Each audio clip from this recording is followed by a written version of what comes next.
Les 6 leviers de la persuasion, comment influencer sans manipuler. Si je devais recommander un seul livre sur la vente et l'influence, ce serait The Challenger Sale de Matthew Dixon et Brent Adamson. Si, en revanche, vous cherchez quelque chose axé spécifiquement sur la négociation, l'autre livre que je recommanderais sans hésiter est Never Split the Difference de Chris Voss, ancien négociateur du FBI spécialisé dans les prises d'otages. Le Challenger Sale s'appuie sur des données réelles recueillies auprès de milliers de commerciaux B2B. Les meilleurs vendeurs ne sont pas ceux qui construisent la relation avant de vendre. Ce sont ceux qui offrent au client un éclairage qu'il n'avait pas encore, qui le poussent à repenser son problème et qui gèrent la tension dans la conversation plutôt que de l'éviter. 1. La réciprocité. Les gens ont un besoin profondément ancré de rendre l'appareil. Ce n'est pas une question de politesse, c'est de la psychologie. Quand quelqu'un nous donne quelque chose de précieux, sans rien demander en retour, quelque chose en nous veut instinctivement donner quelque chose en échange. En B2B, ça se traduit par une règle toute simple. Apporter de la valeur avant même de demander la vente. Ça peut être une consultation gratuite, un audit de CE qu'ils font actuellement, un webinaire rempli de choses réellement exploitables, un guide pratique, ou parfois, tout simplement, une réflexion vraiment utile glissée en plein appel, sans aucune contrepartie. Et voici ce que les gens comprennent mal. L'objectif n'est pas d'acheter la confiance. Vous ne payez pas la relation avec des cadeaux gratuits. L'objectif est de démontrer votre expertise avant même que le client soit client, pour qu'au moment où vous demandez enfin la vente, il sache déjà de quoi vous êtes capable. 2. L'engagement et la cohérence. Les gens ont un besoin profond de rester cohérents avec les décisions qu'ils ont déjà prises. Une fois qu'on dit oui à quelque chose, même à un détail, on ne veut pas se contredire plus tard. Ça donne l'impression de trahir son propre choix passé. C'est exactement pour ça qu'il est beaucoup plus facile d'obtenir un deuxième oui de quelqu'un qui en a déjà dit un qu'un premier oui de quelqu'un qui n'a encore rien dit. Il y a un nom pour ça, le principe du pied dans la porte. Et en B2B, on le voit se manifester constamment. D'abord, une démo, ensuite un projet pilote, et finalement un contrat annuel. Personne ne signe le contrat annuel le premier jour, mais chaque petit pas fait que le suivant paraît être la continuité naturelle et évidente de ce qui a déjà commencé. Même quelque chose d'aussi simple qu'une consultation gratuite fonctionne comme ça. À l'instant où un client investit son temps en vous, du temps réel, assis en face de vous ou au téléphone avec vous, cet investissement, à lui seul, augmente les chances qu'il poursuive la conversation. Parce que se retirer maintenant reviendrait à admettre que ce premier oui ne voulait rien dire. Et personne n'a envie de sentir qu'il a gaspillé son propre temps.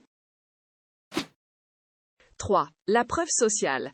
Quand on n'est pas sûr, on regarde autour de nous. On vérifie ce que font les autres et puis on fait pareil. Voici la partie qui dérange. Même quand on est convaincu d'être des penseurs pleinement rationnels, logiques, indépendants, on continue à s'appuyer constamment sur des signaux sociaux, chacun d'entre nous. Ce n'est pas un défaut, c'est simplement comme ça que fonctionne la prise de décision humaine.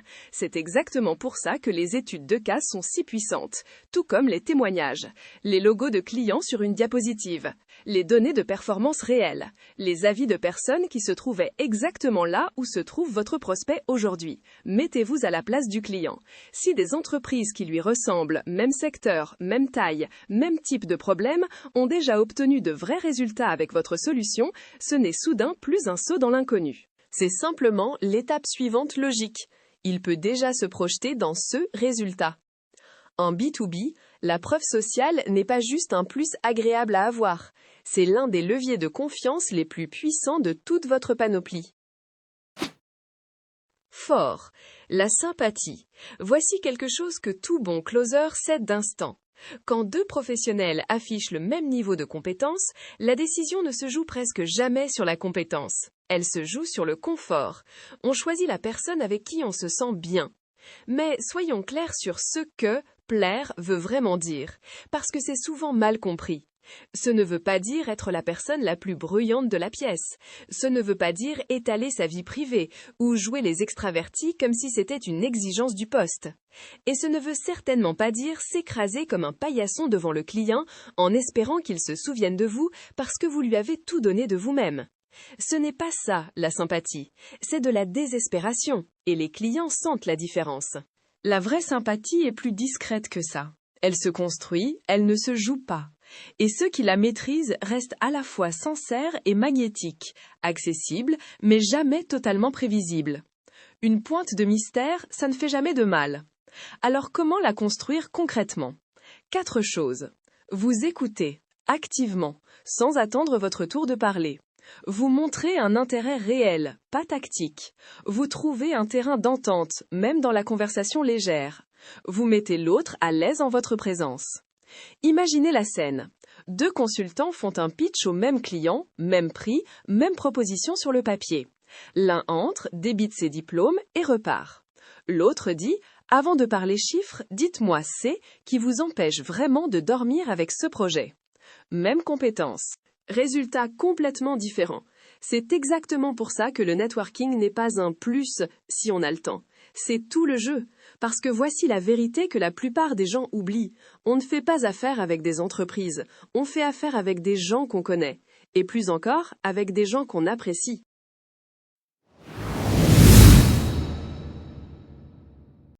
« 5. L'autorité. Les gens font confiance aux experts.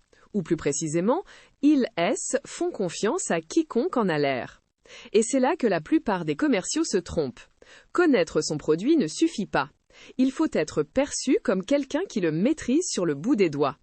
Maintenant, si vous êtes en train de vous dire « le monde des imprimantes ou quel que soit mon produit, c'est trop vaste pour tout retenir », détendez-vous, vous n'avez pas à tout retenir. C'est exactement à ça que sert Excel, ou une simple base de données. Chaque détail que vous apprenez, chaque spécification que vous cherchez, chaque question que pose un client, notez-la. Petit à petit, vous ne faites pas que prendre des notes, vous construisez une base de connaissances. Une base telle que, la prochaine fois que vous décrochez le téléphone, quelques secondes de lecture vous donnent tout ce dont vous avez besoin. Instantanément. Pensez à la façon dont travaille un médecin. Il voit des dizaines de patients, des centaines au fil du temps. Et avant chaque consultation, il relit le dossier du patient. Encore. Pas parce qu'il a oublié, parce que rester au top, c'est exactement ça, le métier. Ça devrait être votre standard aussi. Bon, et les détails produits dans tout ça? Les références, les spécifications, les petites lignes? Si la liste vous semble interminable, vous avez raison. Elle l'est. Et vous n'avez qu'un seul cerveau, vous n'avez pas besoin de tout mémoriser. Laissez Excel porter ce poids à votre place. Créez une feuille par client. Suivez chaque devis, chaque demande, chaque conversation au même endroit. Et voici la partie rassurante. Vous ne gérez pas des centaines de comptes. Réalistement, vous travaillez avec 10 à 20 clients actifs à un moment donné. C'est tout à fait gérable. Rappelez-vous, vos résultats et votre salaire en dépendent. Et la façon d'y arriver, c'est de construire un système qui libère votre mémoire.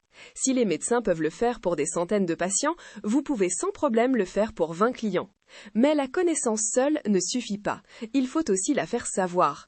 L'autorité, ce n'est pas seulement ce que vous savez, c'est ce que les autres peuvent voir que vous savez.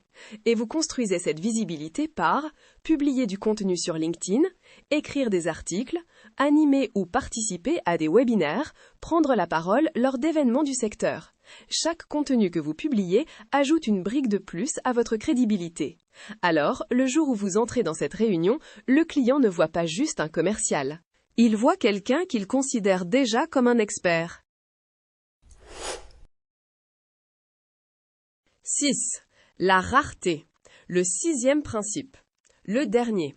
Et peut-être le plus puissant si vous l'utilisez correctement. La rareté. Voici la vérité.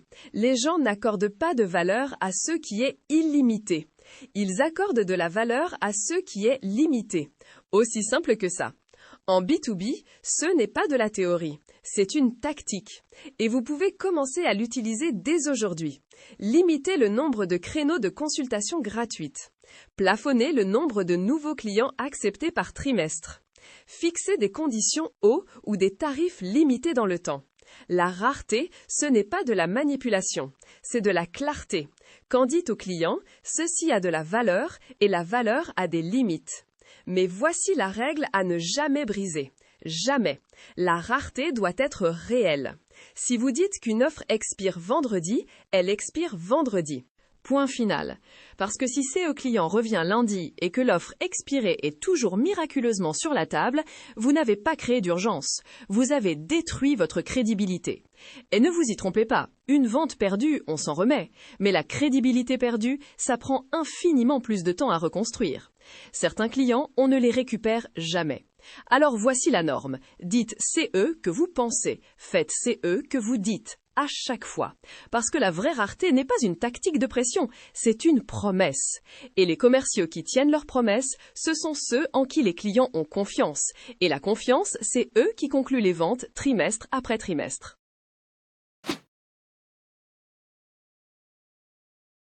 Conclusion finale, voilà donc. 6 principes, 6 outils puissants de persuasion. Mais avant d'aller les utiliser, il y a un mot qui compte plus que les 6 réunis, l'éthique. Ces principes n'ont jamais eu pour but de convaincre quelqu'un d'acheter quelque chose dont il n'a pas besoin. Car ce n'est pas de la persuasion, c'est de la manipulation. Et K pourrait vous rapporter une vente, mais K vous coûtera tout ce qui suit. Ce que ces principes sont réellement censés faire est simple. Faciliter, pour quelqu'un, la décision de dire oui à quelque chose qui crée vraiment de la valeur pour lui. Quand votre produit résout véritablement un problème, ces 6 principes ne forcent rien. Ils suppriment juste les frictions du parcours d'achat. Mais quand ce n'est pas le cas, aucune technique de cette liste ne devrait servir à forcer cette vente. Aucune, parce que voici la différence qui sépare le bon du grand dans ce métier. Un bon commercial conclut des ventes. Un grand consultant construit des relations qui durent des années. Alors ne visez pas seulement à conclure, visez à inspirer confiance. C'est le vrai principe derrière les 6 autres.